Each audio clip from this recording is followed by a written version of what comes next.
First, good day everyone. First is the physical environmental threats. Data centers and infrastructure face critical risks from natural disaster, power outage, and vandalism, causing downtime, data loss, and hardware damage. Proactive measures like environmental monitoring, fire suppression, power backups, and disaster recovery plans are essential to continuity, protect systems, and maintain trust in a digital first world. Natural disaster.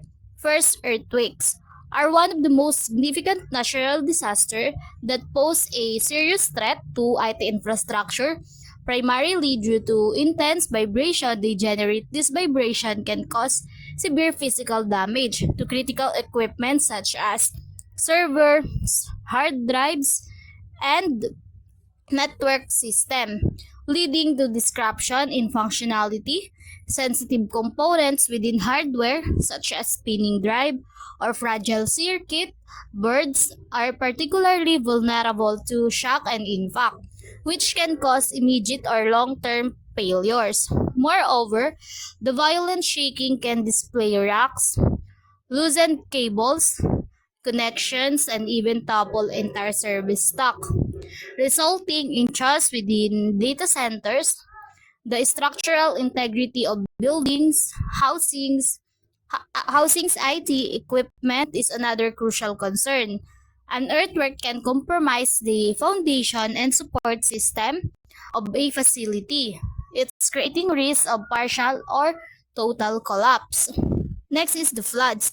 Floods are among the most destructive natural disaster for IT infrastructure. Due to irreparable damage, water can cause to hardware, data servers, storage device, and communication lines are particularly vulnerable to water exposure, which can lead to short circuits, corrosion, and total equipment failure. In severe cases, floodwater can infiltrate entire data centers, destroying critical systems and rendering them inoperable beyond physical damage. Floods can also compromise electrical system and air conditioning units, exacerbating operational failures within robust flood prevention.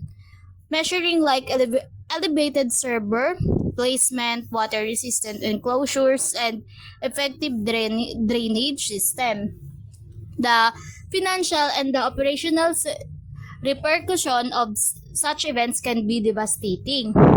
Next is the hurricane and tornadoes.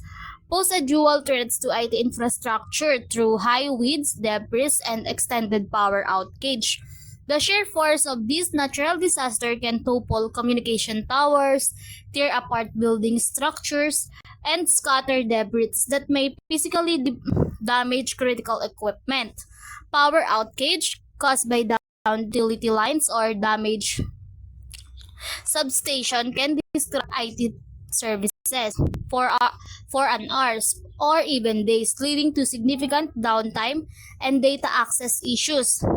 Additionally, the high winds and pressure fluctuation associated with these storms can destabilize data center environments, affecting sensitive hardware. To minimize this risk, organization must prioritize disaster recovery plans, install wind-resistant building features, and ensure backup power supplies like generators and uninterruptible power system are in place.